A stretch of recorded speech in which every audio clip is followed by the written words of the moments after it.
Bonjour tout le monde et bienvenue dans cette nouvelle vidéo review des épisodes 3, 4, 5 et 6 de la partie 3 de la nouvelle saison de Bleach qui adapte le dernier arc du manga, la guerre sanglante millénaire. Alors je n'avais pas pu faire les reviews des précédents épisodes simplement parce que j'étais parti en vacances, mais rassurez-vous, j'ai vu tous les épisodes et on se retrouve aujourd'hui pour l'équivalent de la review du 6, mais avec les 3 épisodes précédents. Donc on va faire une review de 4 épisodes groupés en une seule review.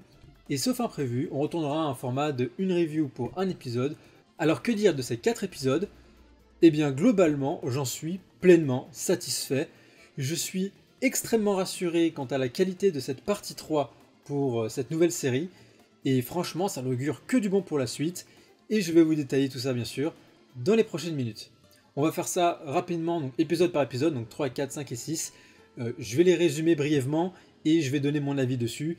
Bien entendu, certains épisodes, il y aura plus de matière à discuter. Bref, on va en parler pour chacun.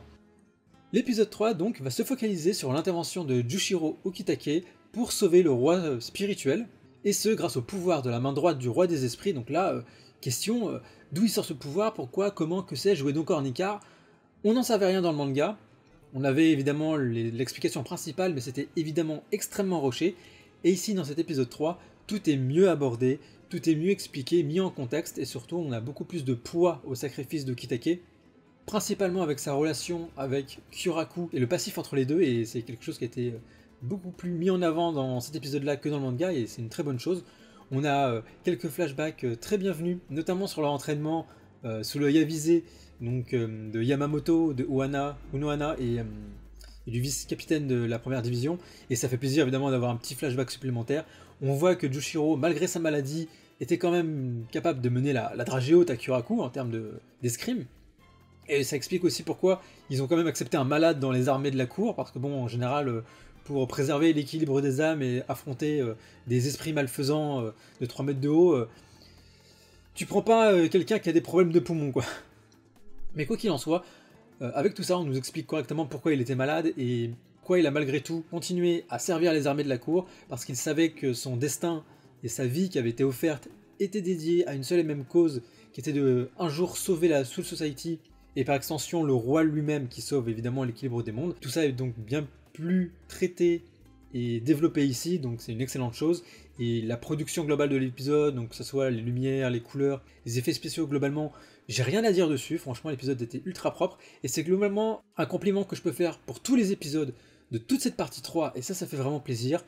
La production globale de la série, de cette saison, est aux petits oignons. Bon, c'est une expression un peu facile, j'en conviens, mais globalement, il n'y a aucun moment où on se dit « Ah, là c'est moche, ah, là, vous voyez ce que je veux dire, où le dessin il est un peu dégueu », alors que la partie 2, on était vraiment...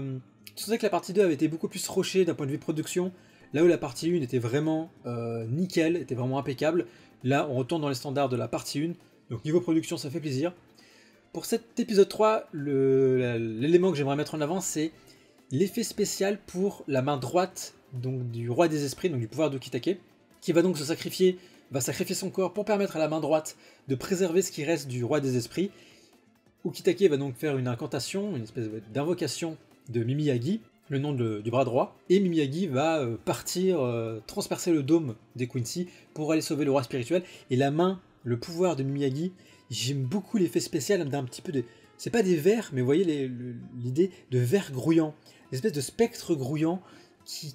Tu sens que tout est insidieux dans le corps de Kitake, et malgré le fait que ça sauve le roi des esprits, enfin que ça préserve du moins l'équilibre du monde, tu sens que c'est un truc un petit peu malfaisant, enfin que c'est pas non plus quelque chose de très très propre ce qui arrive à Okitake, et surtout, et je vais en parler maintenant parce que c'est quelque chose qu'on voit dans les épisodes suivants, mais tu vois après le corps de Kitake convulser, faire des légères convulsions, mais le truc assez glauque, un peu malsain, et tu sens que c'est quelque chose qu'il a complètement dévoré, et tu sens que Okitake c'est juste une ressource pour la main du roi pour maintenir l'équilibre. Voilà, tu sens que c'est juste un pion à sacrifier et qu'il s'est servi de lui, mais que pour Okitake c'était le combat, comme il le dit, le combat pour l'honneur et le combat pour les amis. Là c'était clairement le combat pour les amis, pour sauver tout le monde, alors que Mimiyagi c'était clairement pour l'honneur, pour sa pomme. Et c'est quelque chose qui va être repris juste après par Kyuraku, donc, qui va vouloir libérer Aizen. On l'apprend dans l'épisode, mais je vais y venir dans l'épisode d'après. Puisque maintenant, dans l'épisode 4, On a donc Ichigo qui va tenter de combattre Yubaba malgré le fait qu'il vienne d'assassiner le roi des esprits, puisque le sang Quincy qui coule en lui et la pression spirituelle de Yubaba l'a forcé à couper le roi des esprits en deux et à le tuer. Et au moment où Yoruichi allait pouvoir plus ou moins sauver le roi des esprits avec la main droite d'Ukitake, Uryu intervient, et là on a le droit à 10 bonnes minutes inédites par rapport au manga, puisque l'épisode d'avant c'était du développement de choses qu'on avait déjà dans le manga. Ici on a vraiment un contenu inédit qui est le premier vrai combat entre Ichigo et Uryu depuis les tout premiers tomes de Bleach, et ça fait plaisir, et ça permet de mettre en avant des thématiques très intéressantes, puisqu'on a évidemment une confrontation déchirante, fratricide entre les deux frères d'armes, et ça permet d'aborder plein de choses intéressantes. Ichigo confronte Uryu sur le fait qu'il va mener la destruction de 3 mondes, il va briser l'équilibre, et il est littéralement au service d'un roi despotique qui a la folie des grandeurs. Et de l'autre côté, t'as Ichigo qui est le garant de la paix. Et bref, évidemment, Ichigo il est complètement sonné, il n'en revient pas, malgré le fait que Uryu lui confirme qu'il sait bien pourquoi il suit le roi des Quincy, et malgré tout ça, Uryu il répond manière placide, oui je sais pourquoi je suis là, tu pensais que je l'ignorais, etc. Donc forcément Ichigo il comprend pas. Ce qui est intéressant ici, c'est de voir les raisons qu'invoque Uryu pour justifier, entre guillemets, sa trahison, même si selon le point de vue, il ne trahit pas Ichigo et les Shinigami puisqu'il ne s'est jamais considéré de leur côté, mais il dit parce que je suis un Quincy, je me place du côté des Quincy. Tandis qu'Ichigo, même si évidemment c'est un métis all inclusive de toutes les races de Bleach, c'était avant tout un humain, il se définissait avant tout comme un humain, mais malgré tout, il a choisi de donner allégeance envers les Shinigami. Et c'est là qu'on a deux types de loyauté différentes et intéressantes à mettre en comparaison. C'est que Ichigo, il est du côté des Shinigami par conviction, par allégeance. Il pense que c'est là qu'est sa place et que les motivations, les convictions de la Soul Society des Shinigami sont en accord avec ce qu'il a envie d'être et ce qu'il a envie de faire, donc c'est pour ça qu'il est un Shinigami. Tandis qu'Ishida, il va aller au-delà de ses propres convictions et de ses propres aspirations. Lui, il est loyal par affiliation au Quincy. C'est un Quincy, donc sa loyauté et son allégeance vont au Quincy, vont à son sang, à sa famille. Là où Ichigo, c'est avant tout par conviction et idéologie. Donc on a deux façons de prêter allégeance et deux façons de donner sa loyauté de manière différente, l'une par conviction et l'autre par affiliation, et ça permet de mettre en exergue, on va dire, les contradictions, notamment d'Uryu. On connaît Uryu, on sait comment il est, on sait bien que même s'il se tire un peu à la bourre, il se considérait comme des frères d'armes, et c'est un peu le cas pour tous les amis un peu masculins d'Ichigo, que ce soit Chad, que ce soit Renji, les autres capitaines, etc. Kenpachi encore plus. Alors que Uryu, au-delà évidemment de côté frères d'armes, c'était de vrais amis, et là il va à l'encontre de sa propre personne pour quelque chose qu'il estime évidemment plus grand, mais c'est quelque chose de purement filial. C'est-à-dire, il peut aller au-delà de ses propres convictions ou de sa personnalité pour la filiation, tandis que Ichigo, il faut que les deux aillent dans la même direction. Il faut que, évidemment, l'organisation à qui il prête allégeance soit sur la même longueur d'onde que lui. Et c'est d'ailleurs l'un des éléments thématiques assez importants de l'arc Soul Society. Lorsqu'il combat Byakuya, à la fin du combat, on comprend que Ichigo se battait de manière générale contre les mauvaises lois de la Soul Society, et il va les remodeler et les inspirer en fonction de sa propre philosophie et de ses propres convictions. Donc bref, il l'a changé en profondeur, et aujourd'hui il est pleinement épanoui, et il est dans son rôle de Shinigami, et il l'a pleinement accepté, et il est en paix avec ça. Donc voilà, c'est très intéressant, et puis évidemment, thématique mise à part, le combat entre Ichigo et Uryu était superbement bien réalisé et animé. Là, il y avait des effets, la musique, les dessins, la mise en scène, franchement, tout était impeccable, nickel. On a en plus un petit bonbon bonus avec la team d'Ichigo qui échange, j'ai bien dit échange, 2-3 coups avec la garde royale de Yubaba.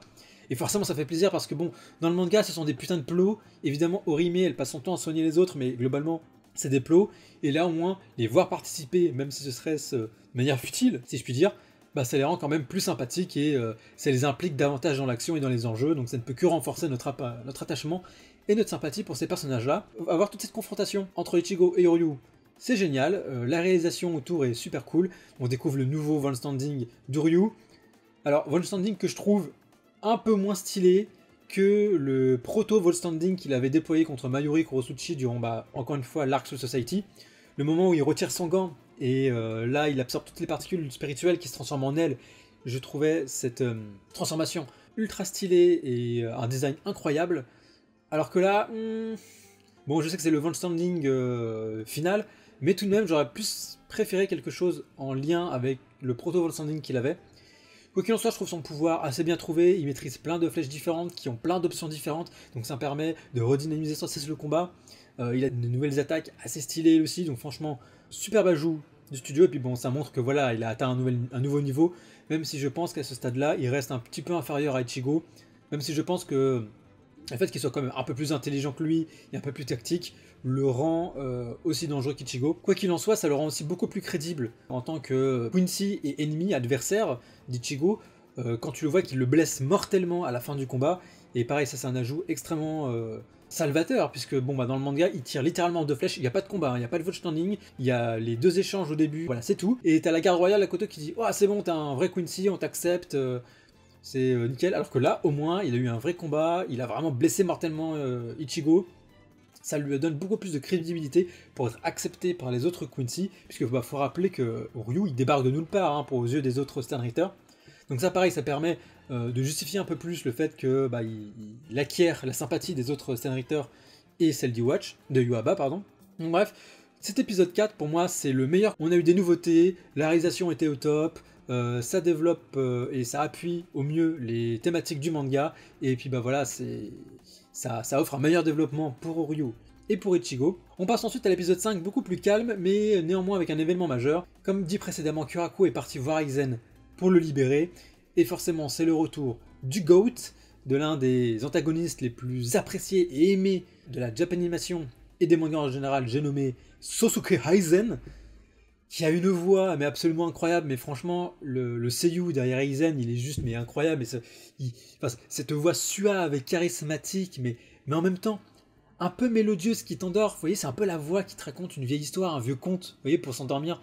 Voilà, Sosuke Aizen, c'est le charisme, c'est la voix, c'est les pouvoirs, c'est le style, bref, c'est le retour du GOAT, et évidemment on assiste au déchaînement de pouvoir de Yuaba qui finit par absorber le roi spirituel, et le pouvoir déborde de lui, s'en prend en Shinigami, et tu as Sosuke Aizen qui intervient donc pour, entre guillemets, les sauver, même si comme dit Kuraku, simplement qu'il va pas se laisser dévorer par ces petites bêtes là, ces petits yeux à bouche, très flippantes d'ailleurs, assez dégueu. Quoi qu'il en soit, il intervient malgré lui pour sauver les Shinigami et mettre plus ou moins un terme à la guerre. Et on a évidemment toutes les réactions, toutes les interactions entre les Shinigami, Kuraku et Aizen, donc ça fait plaisir. Le retour de Mayuri Kurosuchi qui explique comment la chaise de Kuraku fonctionne, pas de Kuraku mais de Sosuke Aizen fonctionne. Donc pareil, ça on recoupe avec ce que disait le manga et il n'y avait pas vraiment de matière à rajouter des choses là-dessus. Donc là, de ce point de vue-là, j'ai rien à dire. On a néanmoins quelques petits ajustements. Par exemple, là où le discours de Kuraku, déjà il y a un nouveau discours de la part de Kuraku, donc ça permet d'affirmer un peu plus le côté on est en guerre, tous les Shinigami ensemble. On revoit aussi quelques têtes, quelques figurants, ça fait toujours plaisir à voir parce que ça permet de les incorporer mieux dans le récit. Ça rend le récit aussi beaucoup plus tangible puisque ça impacte vraiment tout le monde. Donc on a droit à un discours de Kuraku inédit, donc ça fait plaisir. Et aussi le portail, normalement il est censé se créer à l'intérieur du labo, et là le labo il est à l'extérieur sur une grande plateforme surélevée par rapport à la ville. Donc why not, ça permet de rajouter un peu plus de grandiose, un petit peu plus d'épique, etc. Donc vraiment rien à dire dessus. Et évidemment on retrouve Ichigo salement amoché qui se fait guérir par Orihime, avec donc le groupe d'Ichigo qui s'est retrouvé sous le palais royal, qui s'est fait repousser. Et les Shinigami donc qui se trouvent à Soul Society, enfin au Seireitei au sol, qui tente en vain de créer un portail. Donc là l'enjeu de cet épisode c'est pour une partie d'entre eux de créer un portail avec l'expression spirituelle de tout le monde. Donc on a les Vaisar qui reviennent, on a évidemment Kenpachi qui se remet des blessures de son précédent combat. Donc voilà, tous les Shinigami se regroupent pour se préparer à l'assaut du groupe de Yuaba. Et de l'autre côté, t'as Ichigo qui recouvre ses blessures et qui, avec l'aide de Yorichi, va évidemment remonter pour la 3e fois au palais royal pour évidemment arrêter Yuaba. Et c'est là qu'on découvre que Grimmjow est de retour en tant qu'Espada pour aller, en tant que Holo, pour aller botter des culs de Quincy.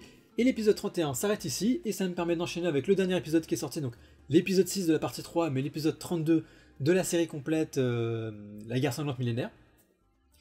Avec donc la mise en place finale du climax de cet arc, du dernier combat au palais royal, donc qui va s'appeler le Warvelt, donc, puisque l'épisode commence avec la reconstruction d'un palais Quincy sur les ruines du palais royal des Shinigami, Ce palais des Quincy va s'appeler le Harvelt et va être la pierre angulaire d'un nouveau monde que va créer Yūaba sur les ruines des 3 précédents, donc du Wekkomondo, de la Soul Society et du monde des vivants. Le bastion ennemi est en place, les antagonistes sont en place. On a Yūaba et ses Stenritter de la garde royale, ainsi que Yugram et Uryu. Et de l'autre côté, on a les Shinigami qui viennent de créer le portail pour vaincre les Quincy, et Ichigo, de son côté, avec son groupe, remonte avec l'aide de Grimmjow, Neliel, Riruka et Yukio. Donc des anciens personnages, des anciens arcs, qui reviennent le climax de cet arc. Un épisode, ma foi, très bien produit là aussi. Il y a plein d'effets spéciaux assez stylés. Bref, encore une fois là-dessus, j'ai rien à redire. L'épisode 6 a mis en place donc l'ensemble des éléments pour les différents enjeux et les différents combats que l'on va suivre durant les prochains épisodes. Quoi qu'il en soit, que ce soit la construction du Varvelt, l'effet spéciaux du Dangai, tout ça, la production est encore une fois nickel, j'ai pas vu de choses qui m'ont sauté aux yeux. Grimmjow et Neliel sont bien animés, sont bien designés, franchement, encore une fois, impeccable. Aussi quelque chose, le visage de Riruka et de ses expressions faciales, tu sens qu'ils ont mis un max de budget dedans parce que c'est tellement fluide, tellement bien animé et tellement expressif comme visage, tu sens que quand même elle a une petite fanbase crush Riruka. Voilà, c'était la petite parenthèse d'animation de waifu. Quoi qu'il en soit, on nous explique un peu comment les pouvoirs de Yukio et de Riruka fonctionnent. Là, par rapport au manga, c'est la même chose, c'est quelque chose de similaire. On a juste quelques illustrations en plus pour nous aider à comprendre. Quoi qu'il en soit, ça permet à Ichigo et son groupe de se retrouver au palais royal sans se faire repérer par l'ennemi. Et ça permet de justifier qu'ils s'y retrouvent tous pour la confrontation finale des prochains épisodes. Mais globalement, sur ces 4 épisodes, et pour moi, c'est un grand oui. Pour moi, cette partie 3, elle est à la hauteur du manga et le sublime est tout simplement meilleur que ce que propose le manga. Donc là, franchement, je pars confiant pour les 7 autres épisodes qui vont venir pour cette partie 3. Chaque samedi, j'ai hâte de regarder mon épisode, et j'espère que c'est aussi votre cas. Quoi qu'il en soit, n'hésitez pas à me dire dans les commentaires ce que vous avez pensé donc de ces 4 épisodes de cette partie 3. On se retrouve donc la semaine prochaine pour une nouvelle review sur Bleach. D'ici là, je vous dis à la prochaine pour de nouvelles vidéos. Ciao!